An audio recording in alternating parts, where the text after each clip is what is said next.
Exercise 1.4ல் வந்து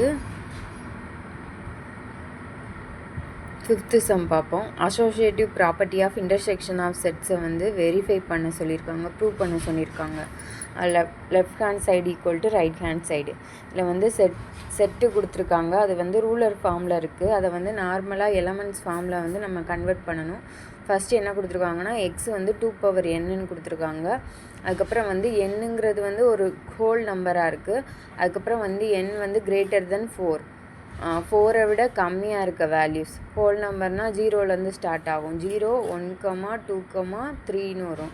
இப்போ 2n எண் இருக்க இடத்துல வந்து 0ன்னு போட்டோன்னா நமக்கு என்ன கிடைக்கணும்? 1 கிடைக்கும். அடுத்து வந்து 2 கிடைக்கும். அடுத்து 4 கிடைக்கும். அடுத்து 8 கிடைக்கும். அடுத்து பிங்கிற செட் இருக்குது. அதை வந்து 2n கொடுத்துருக்காங்க. எண்ணுங்கிறது வந்து ஹோல் நேச்சுரல் நம்பராக இருக்குது. அடுத்து வந்து என்னோட வேல்யூ வந்து greater than or equal to 4 வரையும் போகும். 1, 2, 3, 4 இந்த 4 வேல்யூஸும் வந்து என்னங்கிற இடத்துல அப்ளை பண்ணோன்னா நமக்கு கிடைக்கிறது வந்து என்னன்னா 2, 4, 6, 8ன்னு கிடைக்குது. இதை வந்து எலமெண்ட்ஸை வந்து கர்லி ப்ராக்கெட் போட்டுட்டு எழுதுகிறோம். பிங்கிற செட்டு. அப்புறம் சிங்கிற செட்டு வந்து நான் ஒரு நார்மல் செட்டு கொடுத்துருக்காங்க. செட் கண்டைனிங் 0, 1, 2, 5, 6 கொடுத்துருக்காங்க. நம்ம என்ன பண்ணணும்னா இந்த ரூலை அப்ளை பண்ணி இதை வந்து ப்ரூவ் பண்ணணும்.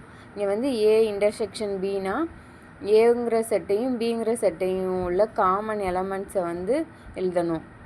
என்ன காமன் எலமெண்ட்ஸ் இருக்குன்னா 2, 4, 8 அதை வந்து கர்லி ப்ராக்கெட்ஸில் வந்து எழுதுவோம். அதுக்கப்புறம் வந்து இதை வந்து ஒரு செட்டாக எடுத்துக்கிறோம். இதோட என்ன பண்ணணும்?